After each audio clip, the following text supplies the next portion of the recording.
Hi guys, my name is Chris Marco Flores, and today I want to talk about nutrition and how I take people through the nutrition part phase within my program.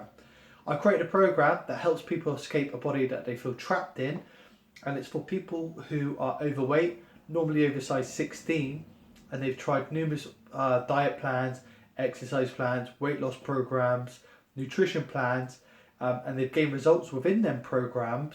But by the end of it, they end up putting the weight back on and end up being in a worse position when they first started.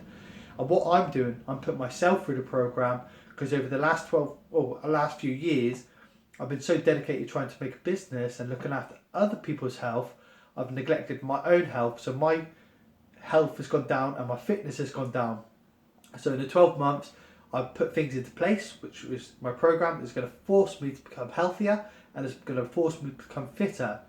So the reason why it works so well with the people that I train is because when you shift your focus of not just losing weight, but trying to change your lifestyle, the things that you want by losing weight will naturally happen. And by the end of it, because you've been so focused on trying to become fitter and healthier, you continue and the results stay. And one of the biggest important parts of it is the nutrition side and the way you do the nutrition side. And there's the two things that I want to talk about today is first of all the overall picture of the nutrition journey that I take people through and myself through. And also, as the 12-month program, I break it down into 8 missions. Each mission is roughly 6 weeks long. And within the 6 weeks, you want to be focused on one part only. You don't want to be focused on the end part. So it works in stages. So the first part, I want to talk about the overall nutrition of the journey. And then the second part is what I'm focusing on right now to help me achieve the challenge that I'm trying to get or to put me in the best position as possible to make sure I get the greatest results, but also not overstretch myself. So when I finish it, I end up picking out and going to a worse lifestyle. So first of all, my next challenge is a half marathon, which is Sunday, the end of this week. And what the aim is to change my nutrition from a poor nutrition to good nutrition. Let me actually go on to the overview. I'm going to go to the overview first. So with nutrition, what happens and what tends to happen is when someone is overweight or they're in a body that they do not feel like or do not enjoy, they know they need to be on a diet and they need to cut out certain foods or do the things they need to do. However, what a lot of people do, they go so strict into a strict diet that it's so hard when they try and do it, it's too mentally tough to continue and they can't sustain it, end up going back to their old lifestyle. Or another thing is what they do is they do a nutrition plan that is sustainable, but it's not actually healthy, but it helps people lose weight. So even though you're having underneath the calories that you're meant to eat, because ultimately if you want to drop weight you've got to eat less calories than you burn, or yeah, you know what I mean. And but if you eat the wrong foods, it's still affecting the inside, so it affects your hormones, it's affecting the systems are working, so your body's not working, functioning properly. So anytime you do something naughty like drink some alcohol, it's going to amplify a lot more than if you was to try and put the good stuff in your body, get your system working properly, so when you do have naughty stuff, it's not going to affect it as much. So the two wrong things to do. One, you can go to the very hard diet, which I call strict Rick's diet from the gym, which is going to be too mentally hard. And the other is you're not doing enough of the good stuff to be able to move on to the next stage. And let me just draw this out. I've got the levels of nutrition I go through, but the best way for you to understand it, there's levels, so or there's stages. So there's 4 stages there, okay? So when you're trying to change your diet, the first thing you want to do is go from poor nutrition to good nutrition. And this is what a lot of people do. So they go to this stage, which is the first stage. And if you go from a poor nutrition to a good nutrition, it doesn't matter how much you eat of the good nutrition. Well, that's not true. You can eat as much as you want, and it will be very hard for you to probably eat more than you need to put on weight. So having a poor nutrition to a good nutrition and just eating as much as you think you want, you're going to lose weight because you put good food into your body. Therefore, you're going to be fuller for longer, and you're probably not going to intake as much as you need to maintain or gain weight. You'll probably eat less. And so when people do this, they have a good or better nutrition, shall I say, they lose weight. But when they continue this process and they just don't calculate it and they don't actually measure what they put into their body, they never advance. And people get stuck at this stage. They lose weight, but they can't go no further. And what they need to do, they need to go to the next stage, which is here. And this stage is when you start calculating and actually measuring what's in your body. And by doing so, your weight will then continue to drop, or your body composition will change. And then it will get to the point where it plateaus. And then you kind of need to change it, shift it up, and kind of manipulate the diet, and it goes to here. This stage here is if you want to be extreme and you want to have like rippling six packs, or stand on stage, or get into a really phenomenal physique body, which not everyone wants. So this is why I call the strict Rick diet. And then you can go to this stage. Quite a lot of people are just happy to go here, and the majority of people I train or train or try and get out of a body, I just encourage them to go here, because they don't need to go here unless they have the desire to have a rippling body and have a rippling six pack. But what the other spectrum, what I was talking about, is people start here, and when they start here, it's too mentally tough. So that's the best way to understand it. Now, what I've done, I have tested so many different types of nutrition plans on myself and clients, and I've created sort of a system and a method that takes people through a little journey. So what it does, it just goes from step by step by step, and the nutrition gets harder and harder and harder and harder. But as it gets harder, you get better, so it doesn't feel as hard.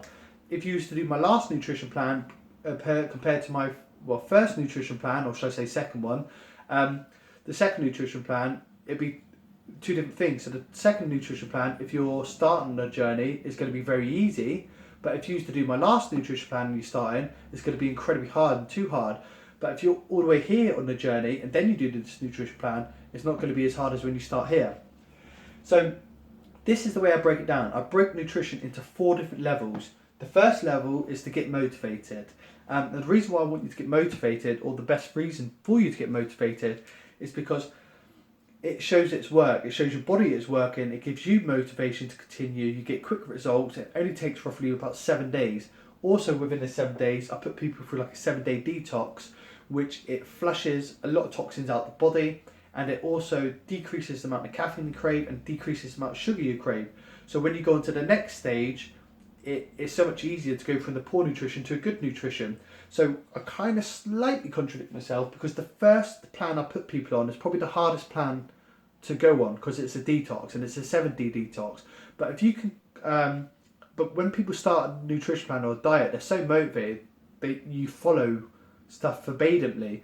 And for 7 days, if you could be that strict Rick, like I said, just for 7 days, it does you the world of good, because you go something so hard. So when you go into the second stage, which is fill your nutrition levels up, your body's in a prime position and a good position, and you're in a very good mental state.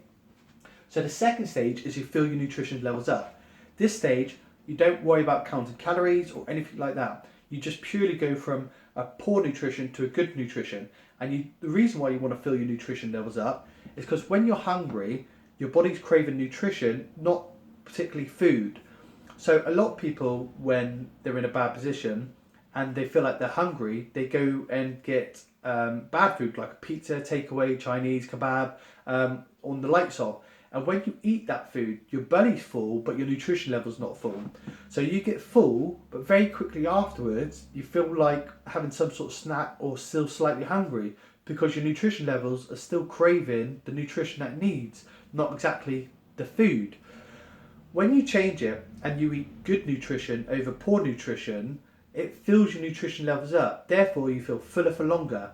But if you can do this for a long time, what happens? Your system starts to run better and properly. So your metabolism start speeding up, start speeding up. Your hormones start playing in tune. And the reason why I say playing in tune, hormones are it's like an orchestra, or like a play. If there's one instrument out of tune, it sends the whole performance off. If 2 instruments are out of tune, the performance sounds like chaos and it doesn't sound very good. And your body's the same. When you put food into your body, or you consume things that your body doesn't need, like alcohol, bad snacks, chocolate, takeaways, crisps, processed food, it off-tunes your body and it creates havoc. So your body's not running properly because it's trying to fix it. But when you're eating good food, it's like the performance, it sounds beautiful, and that's why you feel so good, because everything's running swimmingly. So when you're trying to lose weight and you've got your nutrition levels up and your system's running properly, you prime yourself for the next stage, which is where you manipulate the diet. So this takes roughly between 4 to 6 weeks. After 4 to 6 weeks, when you manipulate the diet, that's when you start counting your calories, or you start measuring and figuring out how much calories your body need. And then your body's in a prime state because it's running properly, and you can trick your body. So you have, say for example, you need 2,000 calories to maintain your weight. You deduct it, and you can deduct it by 100 calories, 200, 300, 400, all the way up to 800 calories. Anything more is quite excessive and quite extreme. And sometimes you can do it, but I wouldn't recommend between 100 to 800 calories.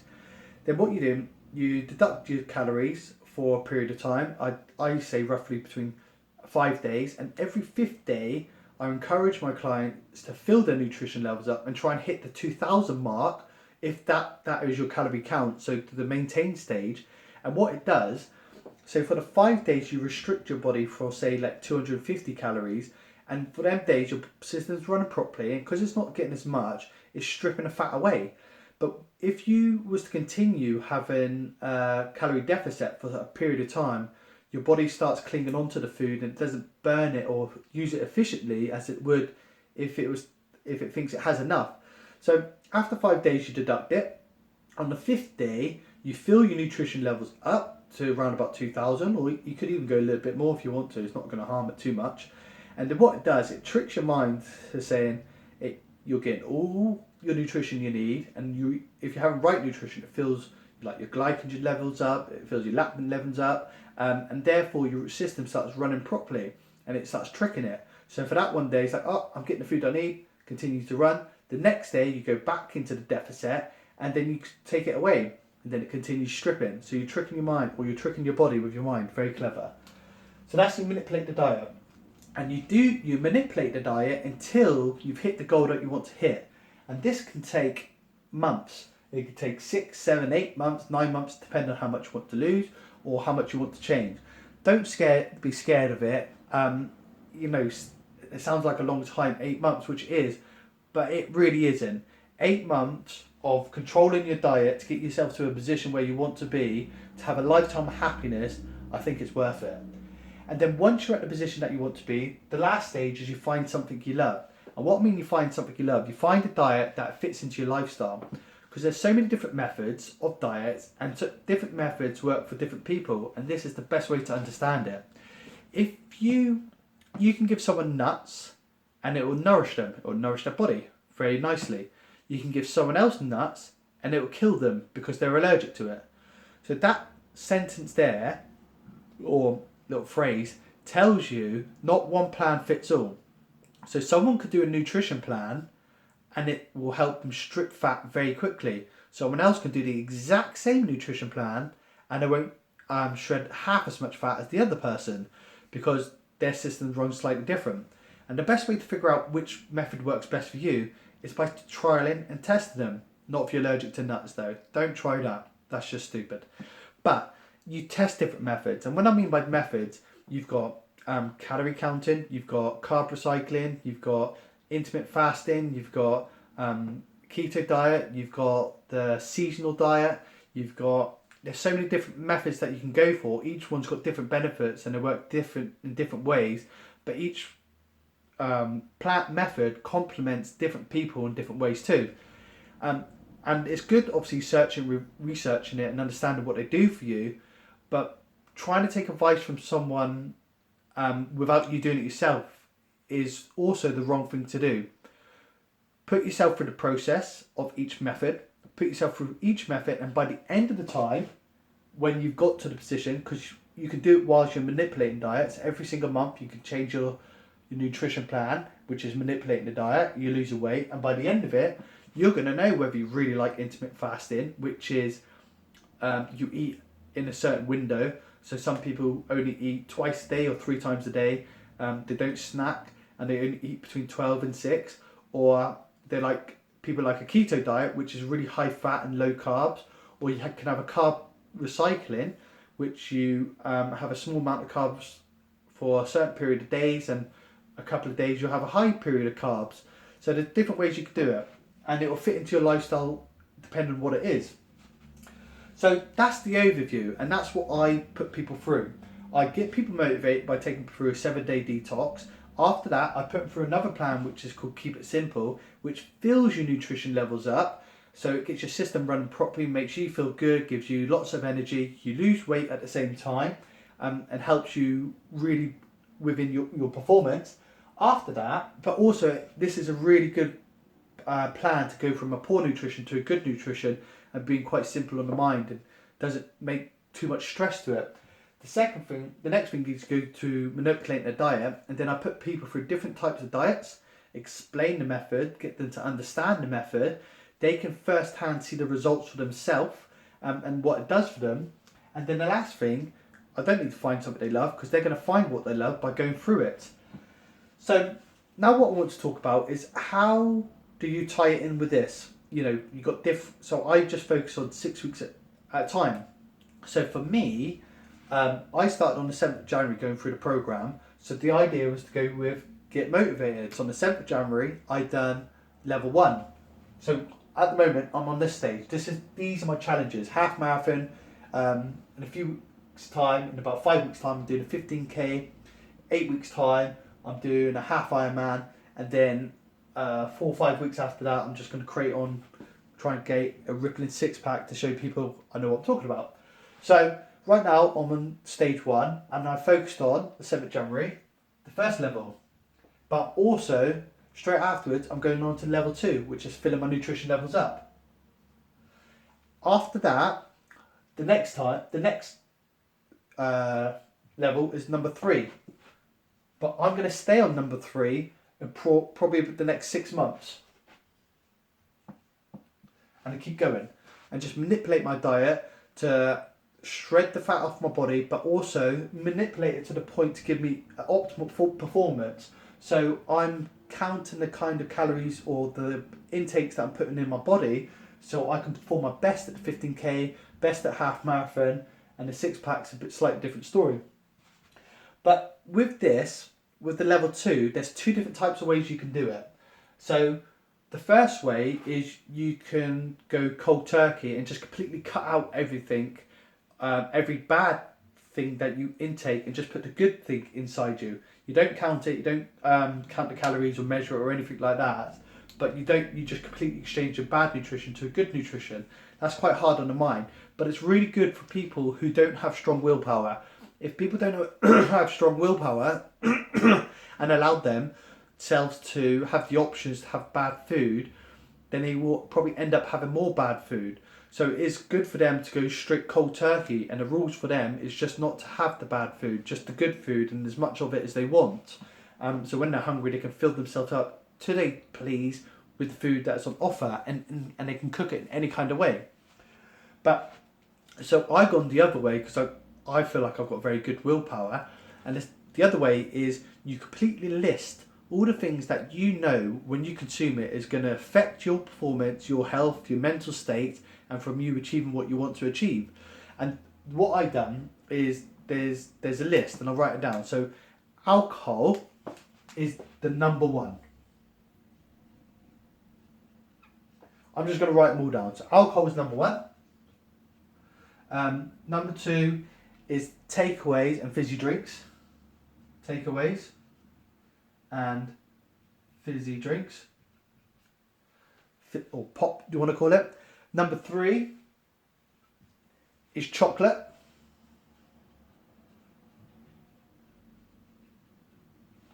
Number 4 is crisps, unhealthy crisps.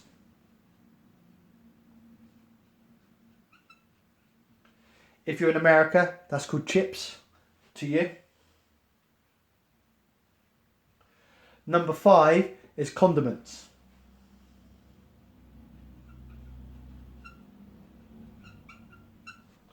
me just rub this off so you can see this side clearly. So, condiments.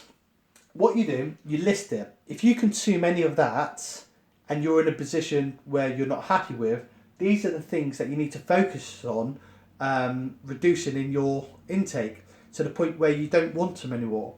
And a very clever way of doing it is listing it, and you tick either one or two of them off every 3 to 4 weeks. So for example, I don't have alcohol, so I'm quite lucky. I don't need to worry about that. But prior to the 7th of January, I was eating takeaways nearly every other day and drinking lots of fizzy drinks. Chocolate every single day, crisps not so much, condiments like ketchup, mayonnaise and all that stuff on everything I had. So my habits became really bad to the point where it was getting out of control, and it was affecting me and affecting my lifestyle, making me depressed and all that stuff, because when you have bad food, it offsets your hormones, and that's why you feel depressed, tired, lethargic, unworthy and all that stuff. So thankfully I can rub off alcohol straight away. But the rest I did have, and I had more some than others. So what I done, on the 7th of January, I put in a rule in, no fizzy drinks or takeaways for 3 months. So 3 months, so the 7th of January, cut it out completely. And then the next one will be chocolate. So the beginning of February, I take away chocolate. So I've not had any chocolate since the beginning of February. And that was quite hard, and that's probably the hardest one. But because I had the opportunity to have crisps and condiments, I had things that I could go to that helped me not go to chocolate. So when I went into the supermarkets and things like that, and I really wanted chocolate, I just pick up a bag of crisps. I don't really care about crisps. I just picked up because I knew I wanted something naughty, and it helped me ease my mind into it. And because I've not had chocolate for some time, which is what we are now, we're on the 28th of February, so it's just less than a month. My desire for chocolate has gone right down.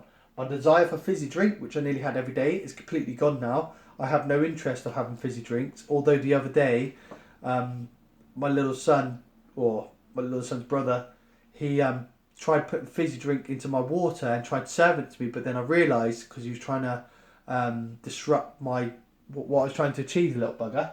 So, but I have no desire for fizzy drink. I have no desire for takeaways now. I shouldn't say no desire. I do crave it, but not halfway as much. Chocolate has gone right down. Crisp, I didn't really care about. And my next stage is going to be condiments. So next month, the beginning of March, which will be tomorrow actually, I have no crisps for 3 months. And then the month after that, condiments are going to cut out. It sounds crazy, but it doesn't mean you cut out for the rest of your life. You just cut out for a very period of time, say 3 months. So after 3 months, I'm going to have a weekend binge of takeaways and fizzy drinks just to experience it again. And then after that weekend, I'm going to do it for another 3 months, no takeaways and fizzy drinks. And I'm going to continue this for the whole year. And by the end of the year, I'll allow myself to have this stuff again. But I can promise you and guarantee you that I'm not going to have nowhere near desire to have any of this. Because I've done it before, and it just works really well. So that's the second way. So ultimately, with nutrition, remember it's stepping stones. You don't want to go to strict grip first, and you can't stay on the first stage. You must advance to the next stage for you to improve. If you don't advance to the next stage, you won't improve. And the reason why people don't advance to the next stage, because it feels like such a burden to them in their lifestyle. So for the likes of counting calories, it's hard to count calories because you don't actually count calories right now. But when you get into the rhythm of counting calories, and you've got the understanding of how to count calories, and you're doing it quite regularly, it then becomes part of your lifestyle, and you will it feels hard, you feel guilty if you don't count calories. So you've got to implement it into your life for it to become part of your life, to take away that burden. So for you to improve, take through that steps. I hope you was able to take some stuff away from this, and it helps you understand why you might not be improving in your nutrition life, and you keep always having the bad nutrition, and you find it very hard to go to a good nutrition. If you did like this video, please let me know in the comments below, somewhere around here. But in the next couple of days, I'm not sure what day I'm going to post this video, I'm going to be talking about the mindset challenges, exercise, nutrition, planning and preparation for you to be able to follow, understand and implement into what you're doing to help you escape a body that you may feel trapped in. And if you're finding it really hard, please do reach out to me and I'm more than happy to help you. So if you enjoyed it, make sure you tell others and let others know and let them see it, share it or whatever you want to do. If you didn't enjoy it, tell me and let me know what you didn't enjoy so then I can make it better for the next time I come onto the video. Until then, I'll see you in the next video.